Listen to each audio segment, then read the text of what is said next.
started. And if you're way in the back and you want to move forward, feel free to do that. There's open chairs, so that's fine. It's just, you know, if you have a group question, you can go join a group, but you're welcome to move around. All right, so if I have your attention. This is where we've gotten to in signal transduction. We've been talking about several different things. One is the type of receptor that responds to the signal. So immediately you need to know what the receptor type is, because that tells you what the signal pathway is. Then you need to know what the transduction mechanism is. Is it a G protein coupled? Is it an RTK, which we're going to get to maybe in the very end of this lecture? What kind of kinases are involved? What is the second messenger? And that's kind of what we were focusing on, different second messengers. And so we've been talking about cyclic nucleotides, and there's both cyclic AMP and there's cyclic GMP. They have different controllers, they do different things, and so I'm trying to identify a few poster children in terms of here's a specific thing that this does. And then what we want to do, if you look at the outline, we talk a little bit about different toxins and tools to pick apart a system. So let's say you have a cell type and you don't know what the receptors are. You don't know what the transduction mechanism is. And how do you find out? Well, you use these toxins and probes to figure that out. So we'll go through some practical examples that you're likely to get to see on the test. So we'll work through this. So this, just to finish this part up, is cyclic AMP can go all the way to the nucleus via protein kinase A. So that is stimulated by cyclic AMP, and it can actually turn genes on, or it can turn genes off, right? So we know it can go all the way to the nucleus. So the other thing with cyclic AMP is there are G proteins, such as the G sub I protein, that actually decreases cyclic AMP. So there's an on switch and an off switch. So not all G proteins do stimulatory things. Some things, G proteins, and that little I, that's what it stands for, because it was the first one found that inhibits stuff. And what does it do? The alpha subunit turns off adenylyl cyclase, adenylyl cyclase, AC. And notice here, this is a good example of a G protein where the beta gamma subunit does something else. And the beta gamma subunit is going to activate K channels. Now, you might ask yourself, why would activating a K channel inhibit a cell? Let's think of a practical example. Your cardiac muscle cell. It actually has receptors that will produce this signal, and we'll talk about that. But just think about, why would opening the K channel inhibit a cell? Based on what you know about ion transport. Obviously, you took test too, so you're all experts in ion channels. What's going to happen when you open the K channel? Which way is it going to move? Potassium's going to move into the cell, which prevents other more calcium from flowing in by taking sodium power. Okay. Anybody else? Yeah. Can it interfere with the electrical gradient? It'll make it more positive, so then when you try to bring calcium into the cell, which with cardiac muscle cells are actually using to sustain the contraction of the muscle, right, the electrical gradient will oppose that. Right, okay. So both of those answers would have been correct if you knew which way it was moving correctly. And so you really actually can't. Remember, potassium is one of those weird ones where it's positively charged and the membrane potential is positive outside. So even though the chemical gradient looks like it's going to push it out, it could go in, like you suggested. So you actually have to know what the Nernst potential is, whether it's going to move in or out. But here's a good general rule. Potassium tends to move out because the Nernst potential is less negative than the Nernst potential is more negative than the membrane potential. So if you open the channel, what's our rule? The membrane potential always moves to the Nernst potential. And if the Nernst, let's say Joe blows up minus 60 millivolts. Okay, put that number in your head. The Nernst potential is even more negative. It's like minus 90. So the membrane potential is going to move towards the Nernst potential. To get the cell to become more negative on the inside, which way do you have to move the potassium? Out. Because it's a cation, it moves out. That's actually what that. So that's your typical, even your typical neurons are not typical cells, they're excitable. Cardiac myocytes are also excitable cells, so if you move potassium out, the membrane potential becomes more negative and less likely to fire. So that will decrease contraction rates. And that's actually why acetylcholine delivered by your autonomic nervous system slows your heart rate. Okay? And so we need to put all these together, but think about it first correctly. First thing you got to get right is which way is it going to move. But this is a really good generalization. If you open a K channel, any kind of cell, whether it's an endocrine cell or a muscle cell or a neuron, they're going to be inhibited. So that's why this makes a lot of sense. This thing can inhibit cells in two ways. It can lower the cyclic AMP concentration, and it can increase the membrane potential.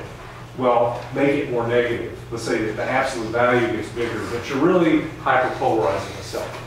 Okay, so it's important to know what these different guys do. And so in fact, you can see all these different things are all controlled by cyclic AMP, right? And so cyclic AMP is too dangerous not to have a negative controller like a G sub I working in the same cell that stimulates cyclic AMP. So if you stimulate cyclic AMP, these different tissues all respond differently. The thyroid gland will secrete thyroid hormone. Adrenal cortex will secrete cortisol. The ovary will secrete progesterone. If you're a muscle cell, your glycogen will break down, so you get all these really important effects going. But I guarantee you there's a G sub I that's activated by some G protein coupled receptor as the GEF, right? Okay, so here's an example of how quickly this type of thing works. And this is going to show us a couple of things, okay? So this is a neuron, and you're putting serotonin onto that neuron. What happens is they've put a fluorochrome in here that lights up when cyclic AMP goes up. And so the redder and the more yellow, the red is the highest level of cyclic AMP. And notice, so this just takes 20 seconds for this to go, so it just flashes. And the reason it doesn't take long is this is all occurring in the membrane. You do not have to turn on a gene to get this response. Anything that works by protein kinases works really fast. But if genes are turning on, that's going to take 5 hours, 10 hours, 2 days. Is that kind of thing going on? Absolutely. But the quick effects of a neuron cannot wait that long to respond. Okay? So notice, is the cyclic AMP message spread throughout the cell? No. How is it localized? So remember, things that are important is what's the concentration, what's the time dependence, how long does the pulse last, and where does it occur in the cell? So we're going to have to come up with a mechanism of how you localize the cyclic AMP message. All right, so and we'll do that. Okay, so keep that in mind. And let's go, let's see what this one is. Yeah, we've already been through this issue with the G proteins. And remember, the other important thing is once you get the signal, remember that signal can be destroyed by phosphodiesterases. They have to be very specific. They're specific for cyclic AMP or for cyclic GMP. And so this one's going to break down the adenylate cyclase and squelch the message, quench it actually. Okay, so let's go get out of here and go to the outline and look at a couple of tools that we have. Okay, so how are we going to, we need to be able to test whether there's a G sub S being turned on, cyclic AMP is going to go up, or G sub I is going to be turned on, and cyclic AMP is going to go down. We can tell the difference between those because we have these two different toxins. You've heard of cholera. This is the active substance that causes the dehydration and the diarrhea in that disease. Okay, and it's usually the dehydration that kills a person, not the bacteria itself. But the bacteria secretes a toxin that will actually take this molecule. That's ADP. Now think about the structure of ADP. Now think about that phosphate bridge. You got two phosphates, and then that's linked to a second sugar. That's ADP ribose. So it takes ADP ribose and it attaches it to an arginine residue on the G sub S alpha subunit. So when this thing comes apart, right, what's going to happen is you're going to ADP ribosylate the GS of alpha, and it inhibits the GTPase. What's that going to do to the cyclic AMP signal? What's it going to do? Here, let's draw a picture. So we have an intestinal epithelium, like this, okay? And so here's Bart Simpson up here, and we're going to take this guy and then we're going to blow it up, okay? So we have an epithelium like this, and a couple of Bart Simpsons. Okay, so this is lumen here, this is lumen here, this is blood side, this is blood, okay? So we've blown it up, right? And so this should be, we should do this, right? So you know that that's the apical membrane, and then there's a junction right there. So why does cholera toxin give people diarrhea? That's the question. It's kind of an ugly question this early in the morning, but let's go ahead and deal with it. Okay, so what's going to happen is that toxin is going to leave, it's going to inactivate the GTPase that's intrinsic to the alpha subunit. And so what's going to happen to cyclic AMP? So the real question that you need to answer in your own mind is, what is the role of the GTPase in the alpha subunit? Is it inhibitory or is it stimulatory?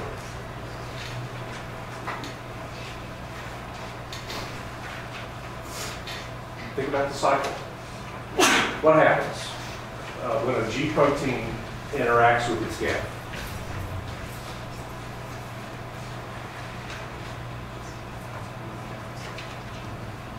What happens? How many pieces does the G protein have? It is a heterosexual? No. Heterotrimer. It's even more interesting than heterosexual. It's got 3 parts. It's a threesome. Okay? And so that's going to, the alpha, the beta, and the gamma are going to bump into the GEF. And so the GEF causes the alpha subunit to lose GDP and pick up GTP. That causes a conformational change that causes the G protein to dissociate from the G protein, from the receptor, and the beta gamma subunit to dissociate from the alpha subunit. They may not go very far, but they can completely dissociate and do different things. Okay? So now you've got the alpha subunit bound to GTP. Is it active or inactive in that state? You know that because any kind of GTPase is always active when the GTP is on, right? So it's active. To turn it off, what do you do? What do you have to do to turn that off? Now, so when it's active, what's the G sub S do? It goes and it bumps into the element cyclase, and cyclic AMP is generated. You have lots of cyclic AMP. To turn that off, what do you have to do? Pardon me? Split the GTP. Yeah, it has an intrinsic G. It doesn't need a gap. Okay. Are there gap-like proteins? Absolutely. There's RGSs, regulators of G protein signaling. But it can just sit there and turn itself off by splitting GTP. You've just blocked that if you ADP ribosylate it. So now I'm asking you again, what's going to happen to the cyclic AMP signal? It's going to stay up, and it will not be extinguished. And so so the next question is, you have to know a little bit about intestinal physiology to know what's going to come next. And what's going to happen is, if you have elevation cyclic AMP doesn't do anything by itself. It activates pKa, and it's going to phosphorylate different ion channels, and chloride is going to be secreted into the luminal side. So we get chloride moving here, sodium moves with it, water moves with sodium chloride, and you have diarrhea, intracranial diarrhea, okay? So that is how cholera toxin causes people to become dehydrated for that mechanism. So actually, it's a pretty good mechanism. If you, in an epithelia, if you raise cyclic AMP, whether it's in the airway or in the intestine, fluid secretion occurs. So that's a good physiological principle keep in mind. And we've talked about airways in CFTR, and so let's remember that system. Now remember, the CFTR system, let's talk about airways for a minute. What would a rush of fluid into your airway do to you? We're not talking about controlled fluid that you need to sweep out bacteria and mucus. I'm talking about a dump of fluid, right? Yeah, you get coughing, okay. So that's what this other toxin does. This other toxin, again, this is a pertussis toxin, and it causes whooping cough. And whooping cough is coming back because people are too ignorant to vaccinate their children. They go, oh, that causes autism, which is BS. And they don't do it, and so you get these pockets of people, kids going to school with whooping cough because their parents are too ignorant to do the right thing. So why does pertussis toxin give a kid a cough? That's the question. So what happens is, in the airway epithelium, okay, water is supposed to move in there at a correctly controlled rate. And so it's okay to elevate cyclic AMP, all right? But it also has a G sub I protein that is being co-regulating the fluid flow. So a different set of activators, typically acetylcholine, will activate the G sub I, and the G sub I then decreases cyclic AMP. Okay? And that keeps too much fluid from moving. All right? So let's draw that.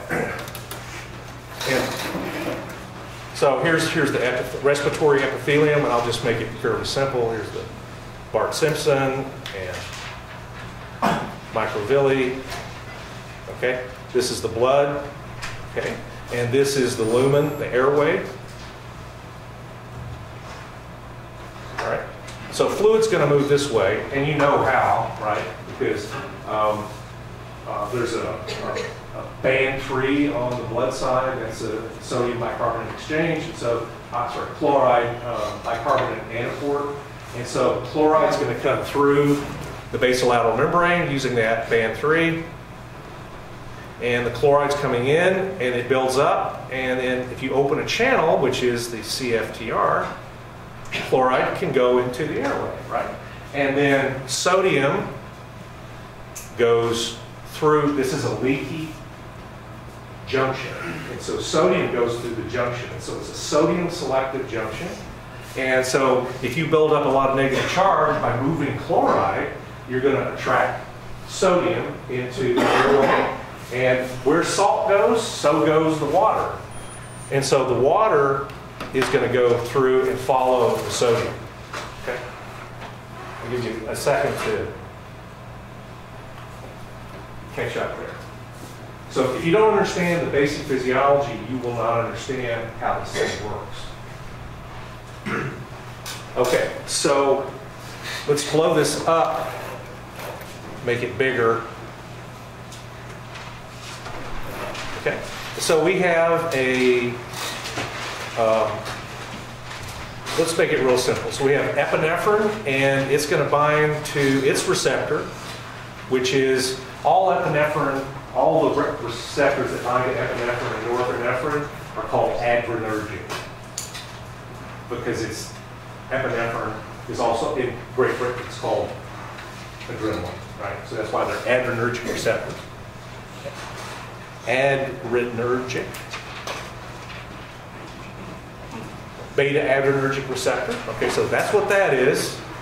That is coupled to a G sub S. Okay? So when epinephrine binds, you're going to activate the G sub S. That's going to activate adenylate cyclase, and you're going to get a little pulse of cyclic AMP. All right, so that's the stimulatory side. Now, what's supposed to help control this is on this same membrane. So this is the junction up here. So anywhere down here is the side that's exposed to things in the blood, like epinephrine and norepinephrine. Okay. So here you have a different receptor, and this receptor is a muscarinic receptor. And there's two flavors, and we talked a little bit about this. There's two types of cholinergic receptor. There's muscarinic, and you already know about the other one, nicotinic. That's a ligand-activated The nicotinic receptor is a ligand-activated cation channel. This is not. This is a G protein coupled receptor. And you identify it because it is activated by the mushroom chemical muscarinic. And this is not the one that gets people high. This can kill people. Okay. So this is a muscarinic cholinergic receptor. Okay. And it is coupled, so that's what this little blob is. All right. And so it's activated by things like acetylcholine. Okay. So acetylcholine is going to bind there. And what happens is it is coupled to a G sub I. G sub I. And so let's give ourselves some more room. Okay. So the G sub I is going to stimulate, or it's going to inhibit adenylate cyclase. So it's the negative regulator. Now, is adenylate cyclase in the cytoplasm? No, I'm running out of room. It's in the membrane, the same membrane as this adenylate cyclase. In fact, you could draw it here and make it come around this way. Okay, well, let's just do that. G sub I is going to come in and block. And what is it? It's not just any part of the G sub I, it's the G alpha subunit. The G alpha subunit. Okay, so that's the off switch. Now what happens, pertussis toxin does something very different than cholera toxin, and it does something very similar. What it does, similar to cholera toxin, it is an ADP ribosylator. So it takes ADP ribose and sticks it on to the alpha subunit of G sub I. ADP ribose is stuck on there by pertussis toxin. Okay, so that's what pertussis toxin does. It takes ADP ribose and sticks it on the alpha subunit. Does it do the same thing as cholera toxin? No, it puts it on a different part of the alpha subunit.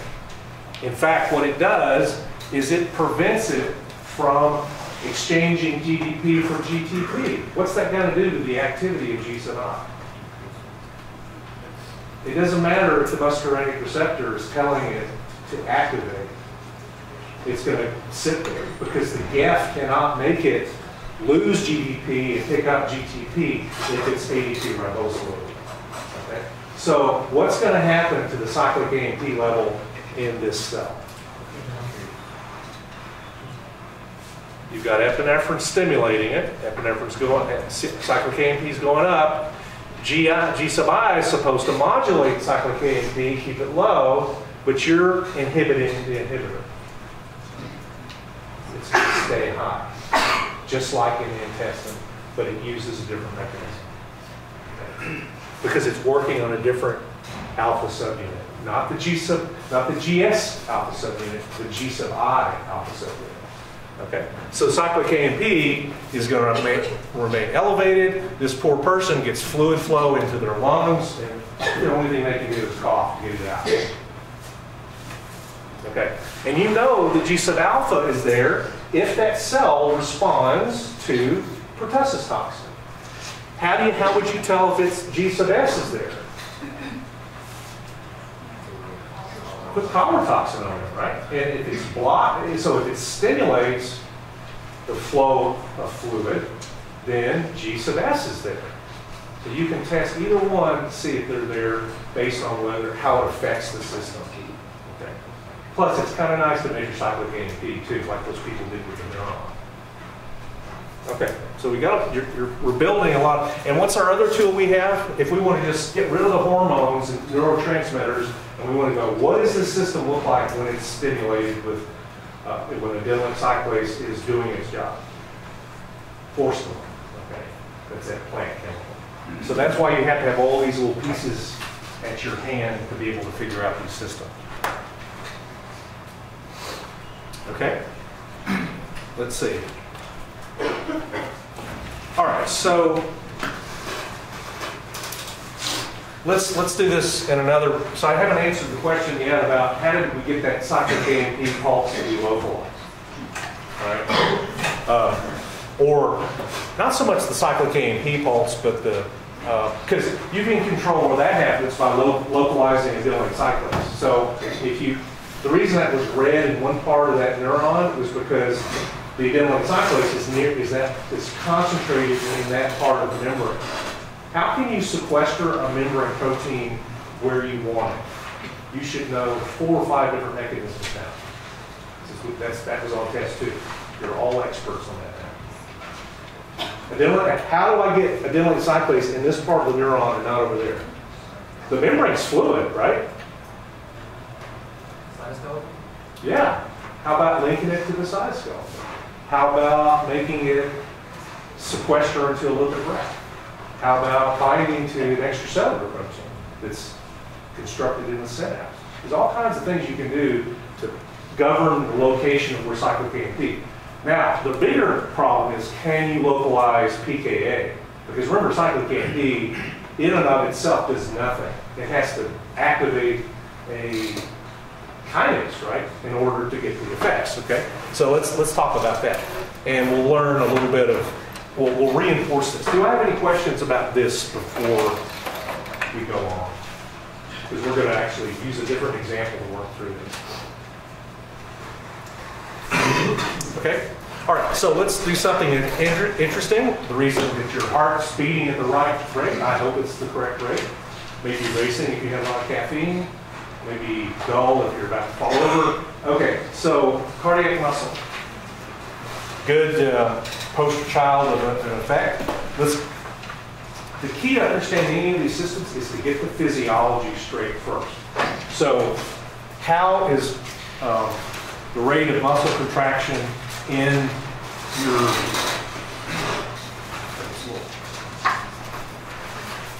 controlled by your nervous system? So you have something called the autonomic nervous system.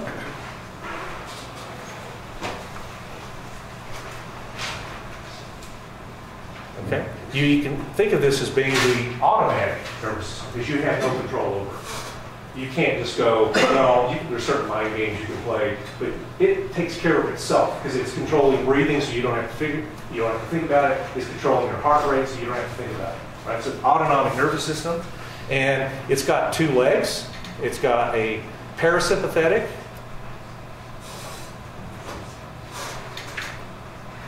limb to it, parasympathetic nerves. Okay.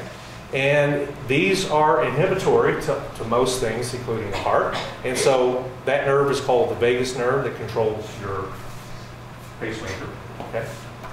And the vagus nerve secretes acetylcholine as its neurotransmitter and chunks it right on the heart, right in the atrium, sinoatrial node. You don't need to know it beyond that. And so this is this is cardiac muscle. Okay. And so this is going to inhibit the rate of contraction and the force of contraction of your heart. Okay. Now, so if you have that's a brake, so you must have an accelerator to keep your heart beating correctly. And so if there's a parasympathetic, there must be a sympathetic. Okay. Sympathetic nerves innervate the heart. Okay. I won't worry about the exact nerves. Okay. And the thing that secretes is norepinephrine.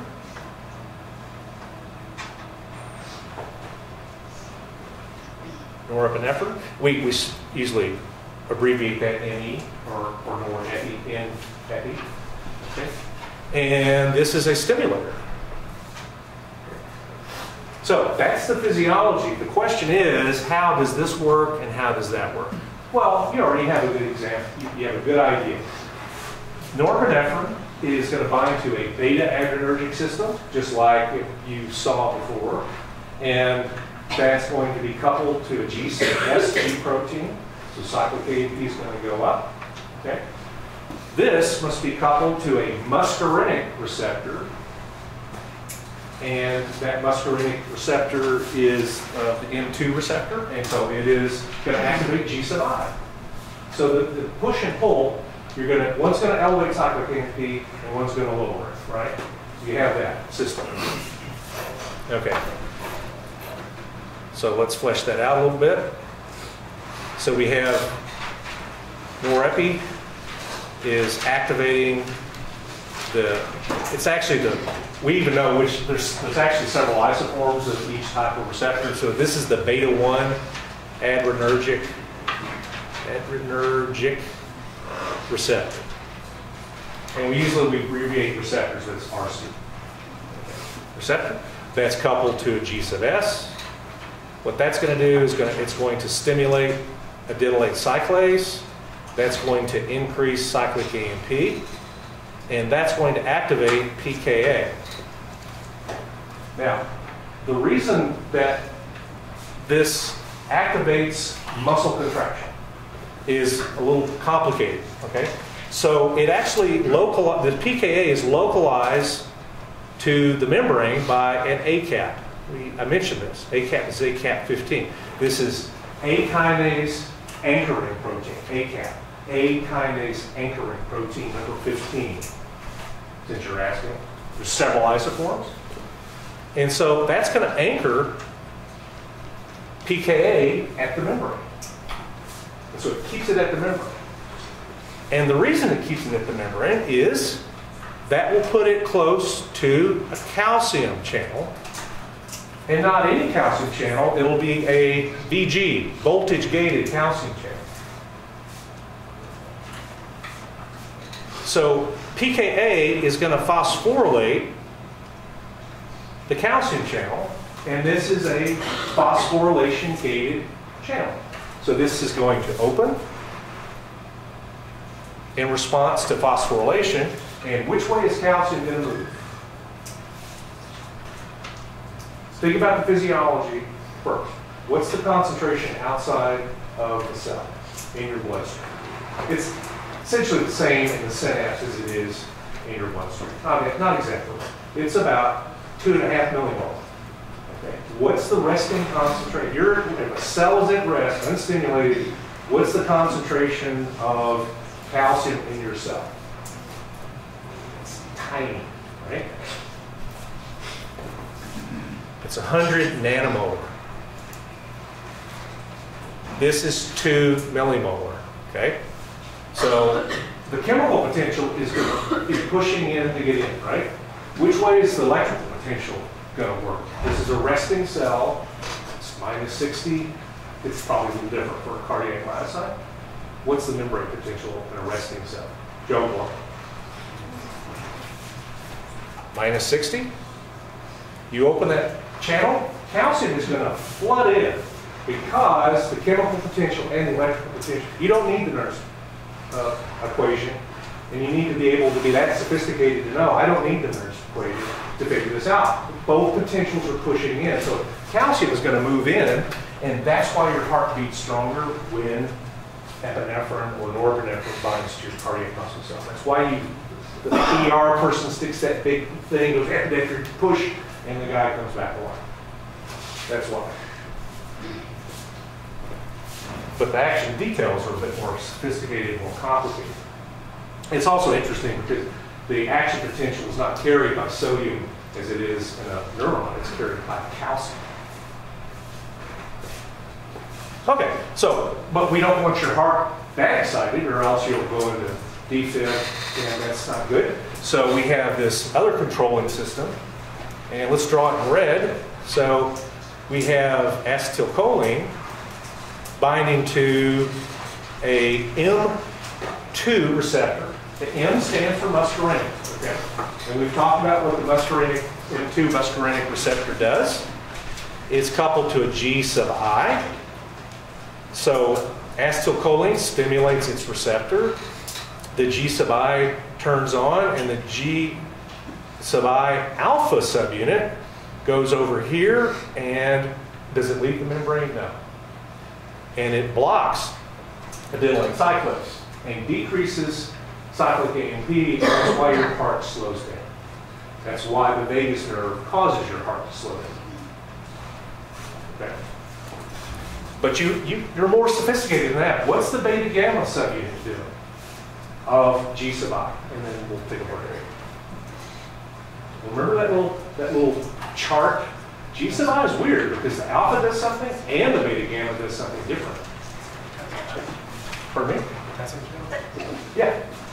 So the alpha subunits going up here, floating around and talking to AC, the G beta gamma is now free to go talk to its sets of protein. So this is a good example when the two pieces blow apart. The alpha goes over here and talks to things. The beta gamma goes over here and talks to things. And what it's going to do is talk to a K channel. Now, this one's not voltage gated. Okay? It's gated by the G protein. And so this K channel opens and potassium goes out. Leaves the cell, and we know what that does to so the membrane potential is going to go south. It's going to become more negative. It'll approach the Nernst potential, minus 90. So minus 90 is much more negative than minus 60. So it is hyperpolarizing. Remember, if you go more negative, that's called hyperpolarization. If the membrane potential becomes smaller or becomes more positive, it's called depolarization. So this is hyperpolarizing. And you should think of that word as meaning inhibition. To any kind of excitatory cell, whether it's skeletal or it's endocrine or gland. So if it secretes stuff, secretion stops. If it contracts, contraction stops. And in this case, it's all about contraction. Okay, any questions before we take a break? Good.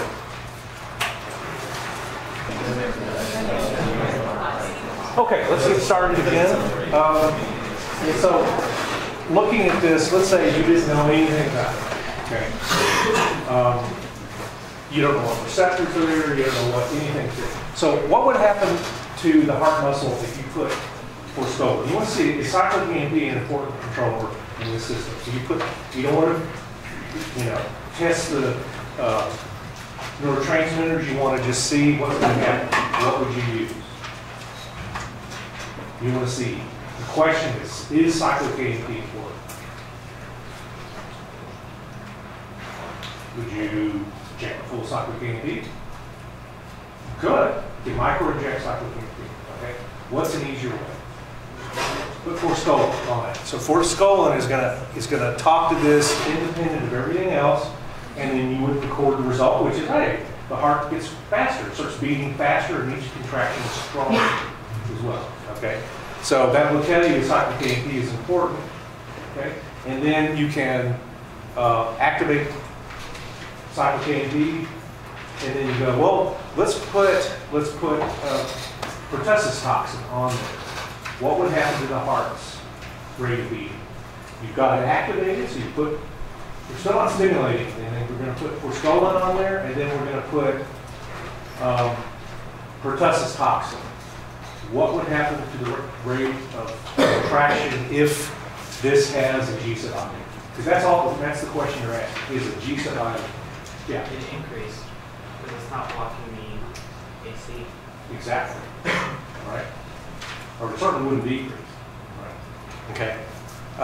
Because you're blocking this thing, and so you have no controller to lower it. Let's say then you could put, okay, that suggests that it tells you that there's a G sub I there, so you might want to try acetylcholine, because you know that activates a type of receptor that activates a G sub I. And so you could put acetylcholine and see what it does. If you've stimulated with forskolin and you put acetylcholine, cyclic EMP should go down, and that should reduce the heart rate. Okay. So there's all kinds of little games you can play and ask what will happen if I did X, Y, or Z. And then you have this for any system that's got these players in there. Right? Okay, why does caffeine make your heart? What does it stimulate your heart? It actually does. I mean, if you had a couple of shots of espresso, I had a guest speaker last semester, and we went over to whatever it is, Einstein's and he got 4 shots of espresso. And he was from all over the place. But he's from Uruguay, he's kind of relaxed anyway, so he needed that to get excited. Why does that work that way?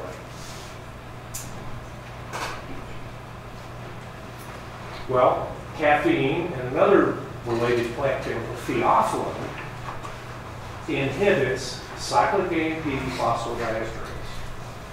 Okay, so there's something going on down underneath the metabolism. So let's put this thing back up. Don't forget about the destruction pathway. So this is tearing down the cyclic AMP. Whether or not this is there or not is irrelevant. There's this protein that works against this messenger. So you can either destroy the messenger, or you can turn off the kinase, or you can inhibit the receptor. There's all kinds of off switches. So thinking about the off switches is just as important as the on switches.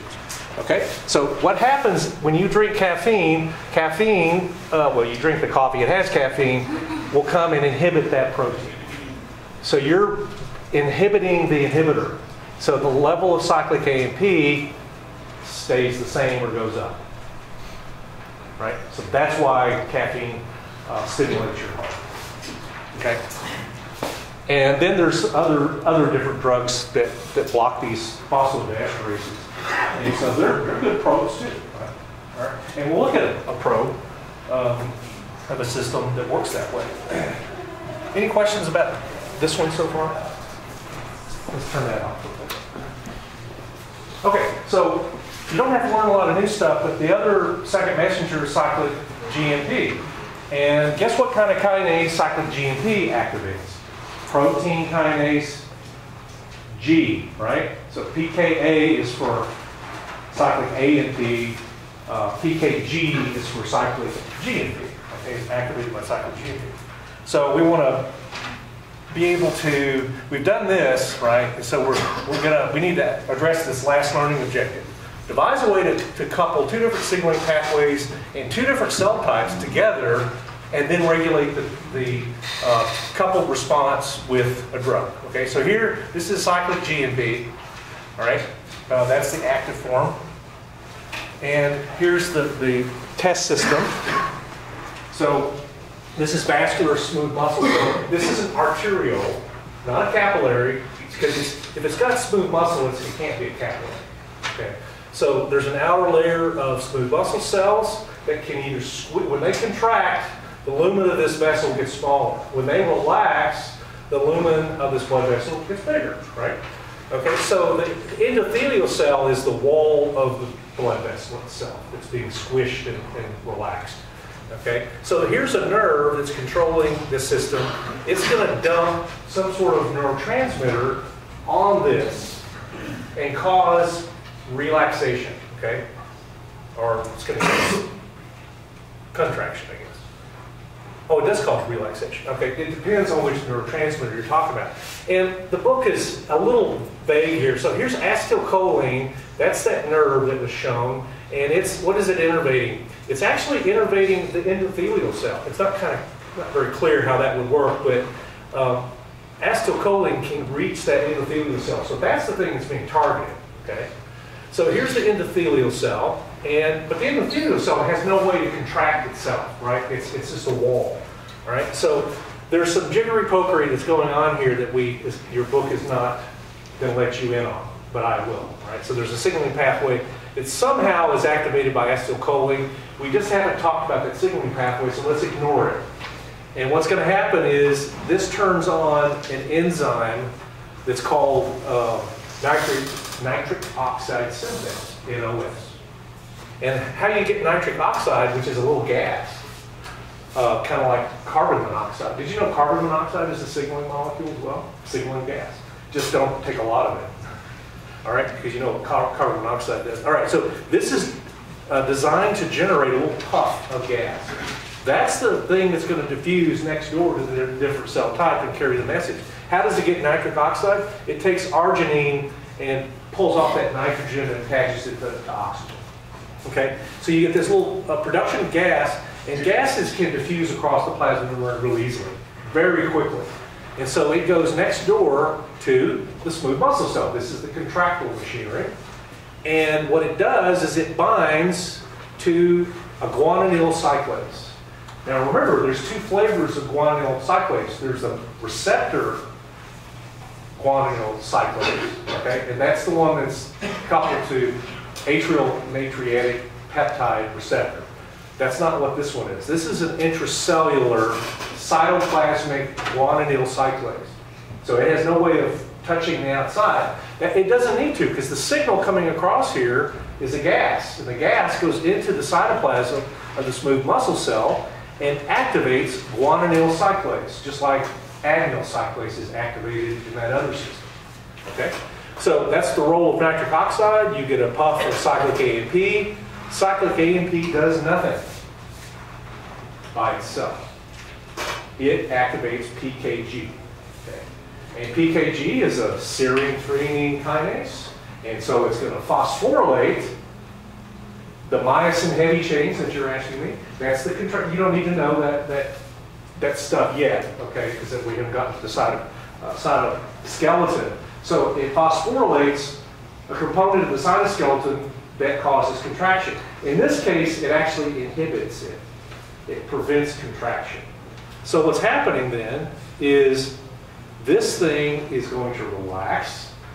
The diameter of this blood vessel will get bigger, and there'll be increased blood flow. Okay. Now, some bright person was trying to go, well, this works really cool, so let's try to develop a drug that causes blood pressure to drop. So they got these volunteers, and they gave them this drug, okay? And what happened was the blood pressure changed a little bit, but all the men got an erection. The women didn't get, nothing happened to them, right? But the men were all a little embarrassed, you know. And it turned out that drug was Viagra, and that's what Viagra does is it blocks not this cyclic AMP phosphodiesterase, it blocks cyclic GMP phosphodiesterase. So if you take Viagra, what happens is you're preventing the destruction of the cyclic GMP message. The muscle is going to stay relaxed longer, blood flow increases to the penis, and you have an erection that's maintained. So that's how Viagra works. It is a cyclic GMP phosphodiesterase blocker. And just scribble the AMP in your mind for cyclic GMP. Now that's made by Pfizer, and I always tell this story because we had a Eli Lilly representative came. He said, "I want to talk to your students." And said, "Would you like?" He said, "You know, here's how you become a drug rep for Eli Lilly, which is a big drug company." And so he was telling this story to my class, and he said, "You know, we don't make Viagra, we make Cialis, right?" And he says the joke in the Eli Lilly company is, if you have an erectile dysfunction problem, we tell them to go Cialis. She takes care of it. So, okay. Oh, that's pretty good. All right. So Cialis does the same thing. It's just a different type of blocker of cyclic GMP phosphodiesterase. Okay, I bet you want to do that one. All right. Now let's go to, that's all of lecture 17. And we're just going to barely get going in this lecture. We're going to talk about calcium signaling. That's we've talked about calcium and why it's important. Calcium is a really important ionic second messenger. So we talked about cyclic nucleotides. This is a whole different class. Cyclic, this is an ionic messenger. So how do you get that calcium signal generated? How do you extinguish it? What controls it? What are there must be some kinases. Does it control transcription? Absolutely. Okay. And then we'll get into our final signaling system, probably not today, and that's the receptor tyrosine kinase. And then we'll be through with signal transduction. Okay. All right. So what kind of G protein activates the calcium signaling system? It is G protein coupled receptors are linked to this one right here, G sub Q. It's not the only one, but I'm not having you memorize every one. So which of these G proteins do you need to know? You need to know G sub S, G sub I, and G sub Q. Because this is the one that's going to activate an enzyme that gets the calcium signal going. Okay? So if you if a receptor activates G sub Q, it doesn't turn on adenylyl cyclase or guanylyl cyclase. It activates this enzyme, phospholipase C beta. And that isoform is very important for you to remember. Phospholipase. So this is going to split a lipid instead of a protein or a cyclic AMP molecule. Okay? In which examples of tissues is this important? The liver is acted upon by this hormone, vasopressin. That's the one that controls whether you have a hangover or not. It causes glycogen breakdown, and the pancreas does this, this, and this. So these are all physiological examples where this is an important signaling message. Okay? Now, so here's the actual message production. You're in the plasma membrane, and you're going to activate phospholipase C beta. How does that generate a message? Okay, so remember, the phosphatidylinositols tend to be facing the cytoplasmic side. Almost all of them, except the GPI-anchored inositols, are facing the cytoplasm. That's because they're not structural components of the membrane, they're signaling components. So we have two fatty acid chains. One of these is arachidonic acid. That makes prostaglandins. Okay, that's kind of cool. But then there's the traditional glycerol backbone, and then there's the phosphate bridge, and then here's the head group, inositol. Remember, inositol has 6 carbons, and depending on where you put the phosphate, different proteins will recognize these different head groups. Right? Okay, so in this case, you're going to put phosphate groups on the 4 and the 5 position. So this is, I think this is 1, 2, 3, 4, and then you add another one here, so that's 5. And so at that point, it's called phosphatidylinositol 4 or 5 bisphosphate. Okay, so in this situation, the head group is fully loaded with phosphate groups. All right, it's got 3 of them. Remember, because it's got a phosphoester bridge that links it to the glycerol backbone. And so if you cut that right there, this thing is going to separate. So that's what that little green arrow is. I put that. That's where that phospholipase C beta is going to cut. So it's going to cut it right there when it's activated by the G sub Q alpha subunit. Phospholipase C does this, cuts it, and so now you have 2 signal molecules for the price of 1. You have DAG, diacylglycerol, which is just, this is the easiest of all lipids to memorize because it's got 2 fatty acid chains and then glycerol. Glycerol is the backbone, and that's all it has. That's called DAG, diacylglycerol. Okay, it stays in the plasma membrane, and it's going to be part of what we're going to call a coincident circuit. Okay, so you get this signaling molecule. This one drops into the cytoplasm, and we have a special name for it. We call it IP3, so we don't have to say this ugly word. Right? IP3. It's a sugar alcohol with 3 phosphates on it. It's very hydrophilic, right? It's got all kinds of positive or negative charges. And what it does is it goes in the cytoplasm and it binds to a protein that's in the ER, the smooth ER. This is the IP3 receptor. Okay? The IP3 receptor is a gated calcium channel. It is a ligand-gated calcium channel. What's the ligand? IP3. So it's just like the nicotinic receptor, except we're inside the cell, and the ligand is not acetylcholine, it's IP3. So when this binds to this channel, it's going to open. Okay? Now, let's step back. What's all this noise? Okay, so some sort of signaling molecule, for example, back in our calcium signaling system, or the arterial system where we're contracting vascular smooth muscle, the signal would be acetylcholine. Okay, and it binds to some kind of cholinergic receptor. There's 2 flavors. There's nicotinic and muscarinic.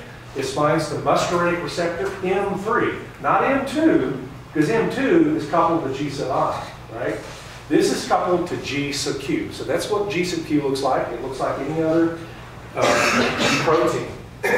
But G sub Q activates this enzyme, phospholipase C beta. Okay? So that's how we got this activated. That's how we cut this. That's how we left diacylglycerol in the membrane, and that's how we've dumped this ligand into the cytoplasm. So we're back up to the rest of the story now. So that's the M3 receptor.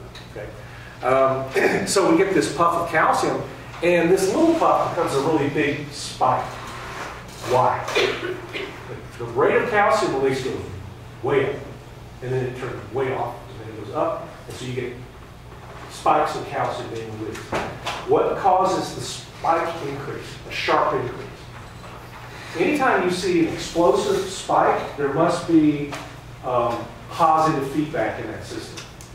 And that's exactly what's happening. This channel type is called a calcium-induced calcium release channel, CICR. That's the phenomenon. Okay? What happens is there's a binding site for calcium on the calcium receptor, on this calcium channel. And so when you release low concentrations of calcium, not high, that little puff of calcium binds back to the same or adjacent channels and opens it up even further. That's why you get a spike in calcium. It's positive feedback. The calcium signal is stimulating itself to open even further to activate neighbors.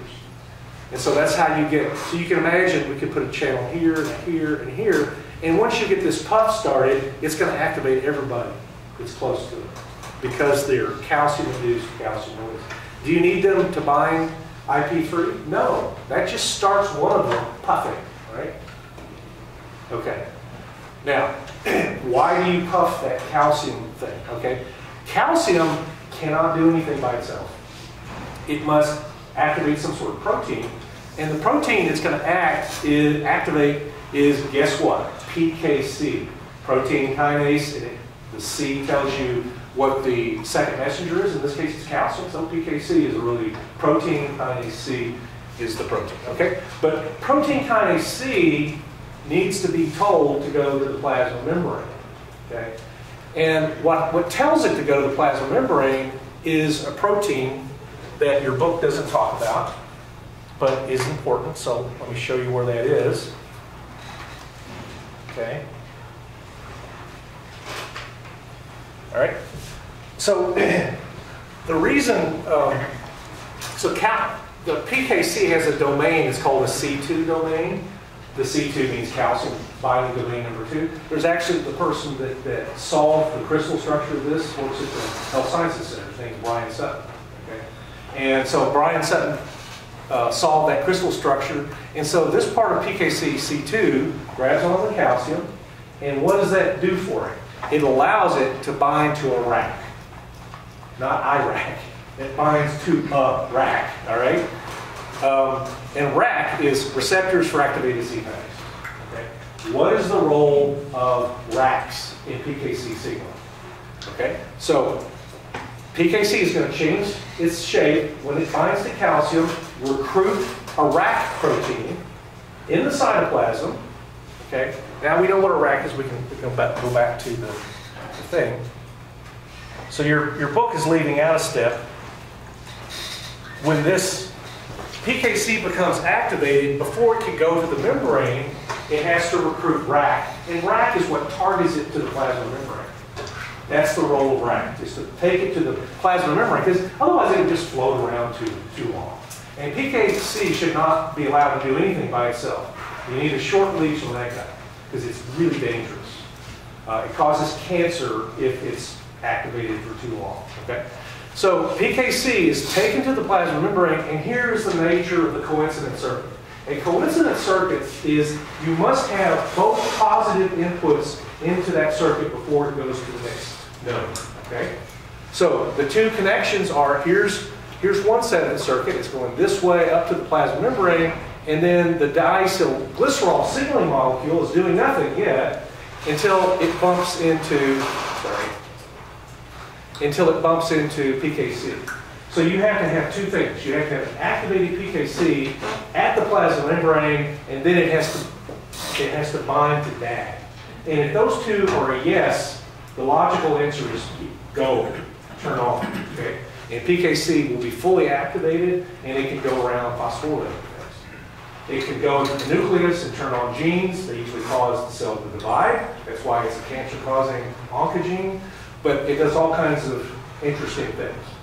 Okay? If we go back to the outline, it lists some of those things that it does. Where are we going? Let's go way down here. So PKC is a serine-threonine class kinase. Remember, when you learn a new kinase, always know what type of kinase it is. Is it tyrosine or is it serine-threonine kinase? And so it regulates gene transcription. It's a very potent mitogen. It activates the calcium ATPase and sodium calcium antiport. What are these going to do to the calcium signal? What's going to happen? If you activate calcium ATPase, where is the calcium ATPase in the cell? You all took test tubes, you're all veterans of that. Now you're veterans of BRAC. All right. No. Anybody? What's going to happen? Is that an off signal or off signal? Where does circa? Let's give you that. Okay, circa. It's in the ER. Yeah, it takes calcium, pumps it back into the lumen of the ER. What's that going to do to the cytoplasmic signal? Decreases, right? So it's activating, both of these are off signals. So what's this one do? This one takes 3 sodiums. This is at the plasma. This could be at the plasma membrane too. And at the plasma membrane, it would pump the calcium outside. This is at the plasma membrane. 3 sodiums come in, 1 calcium is ejected. Okay? These are both off signals. So the signaling pathway is so dangerous, it turns itself off. It's actually activating the off switch for that signal. That's kind of cool. When we get to a little later, the PKC signaling pathway is very much involved in diabetes, so we'll talk about that. But we haven't gotten to that signal. Okay, so are there questions about how this pathway works before we go on? Good. So this is the activation side. We know the PKC is dangerous. Okay, so that means that the activation is very critical. Now I can tell you the rest of the story here. What's going on? See, do I have a figure? No, I don't have a figure. Okay.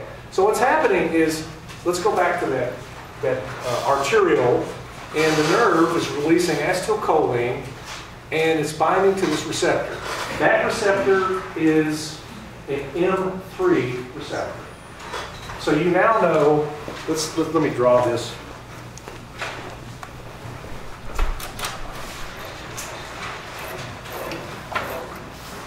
Because your book puts all those, magical, miracle happens, and it doesn't tell you what's going on there. So here's that picture up there, and you have that little thing. This is the M3 receptor. That's for muscarinic. Number 3 receptor, okay? And so acetylcholine binds to it.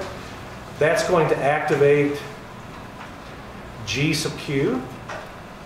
G sub Q is going to activate phospholipase C beta.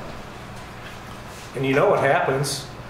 You're going to get IP3, you're going to get DAG, okay? And then this is going to release calcium, and PKC ultimately becomes active because these coincidence circuits join together and activate PKC. PKC is active, and what's actually going to happen is this calcium signal is going to bind to a second type of calcium effector that's important. And that calcium effector is kind of like a rack, but it's actually binds to the calcium directly, so it's called calmodulin. And that's a good name for it because it modulates the effects of calcium, right? So calcium, again, doesn't do anything unless it binds to a protein like PKC or calmodulin. So in this case, calcium calmodulin is a compound, forms a complex, and I'll show you the structure here in just a moment. And it's the calcium calmodulin that activates a protein that causes the generation of that nitric oxide. So it's calcium calmodulin that activates NOS. So now you know that whole story from here to there, right? Choline, G sub Q, phospholipase B, you get this calcium pulse, it binds to calmodulin. That calcium calmodulin complex activates nitric oxide synthase and causes the puff of nitric oxide. Okay. Any questions about that? Okay. I think we're finished with this picture. Oh, okay. Oh, I did have a figure, so that shows it right there. I didn't need to draw it after all, but there you have the picture of it. Okay, now a little bit more about calmodulin before we take off. So this is a really interesting protein because it actually has 4 different binding sites for calmodulin, and 2 at each end. So there's an N terminus and C terminus. They both have these little, they're called EF hand motifs, which is an important, but it binds to calcium. That makes it active but not fully active. In order for it to undergo this dramatic conformational change, it will actually wrap around the target protein. It goes like that. And it has to bump into the target protein, which in this case is calmodulin kinase. So this is calmodulin, binds to calcium, and then when it encounters the protein, which is CAM kinase, that's the nickname, CAM kinase, it wraps itself around it and activates the kinase. And this is a serine threonine kinase. I'll write that down. That's the type of kinase that's activated by calmodulin. Okay. And we know some interesting things about that type of calmodulin kinase that we'll get to in just a little bit, or maybe next lecture. So we want to, now we know how calcium does its stuff. Again, let's return briefly to how you turn the signal off. Okay. So here's 2 players that we talked about. They're both with the plasma membrane. These are both turned on by PKC, right? They both reduce the cytoplasmic calcium concentration. So these are off switches. Okay. How else? Well, we have CIRCA. CIRCA does the same thing as this thing. Remember, the ATP binding domain is always going to face the cytoplasm, so calcium must be ejected into the lumen, hiding it from the cytoplasm. That decreases the cytoplasmic signal. Okay. There are molecules in the cytoplasm that just soak up. They're sponges. Okay. There's one inside of here. This is called calsequestrin. It's in your notes, but calsequestrin is a sponge that just soaks up the calcium and effectively takes it out of solution. The one that's in the cytoplasm is called, oddly enough, calbindin, because it binds calcium. Very uncreative name, but it says exactly what it does, calbindin. Okay? So the cell has all these incredible things all working at once, that once that spike occurs, it quickly shuts it off. Otherwise, it would be a spike, it'd be a blob. Okay? And the signal frequency is just as important as the amplitude. So if you can't turn this off properly, it kills the cell. A calcium signal left on is a death signal. Okay? So the cell is really careful about signaling with calcium. There's even ways to stash it in the mitochondria. How does calcium get across the outer mitochondrial membrane? Does it need a transporter? This was on quiz 2, maybe on quiz 3.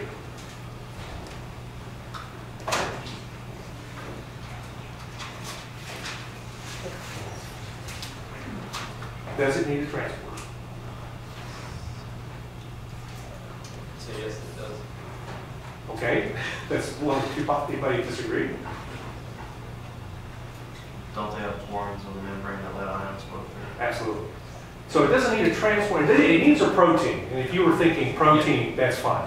The membrane protein is this big old honking porin. Anything that weighs less than 5,000. Does that weigh less than 5,000? It's what, 34 molecular weight?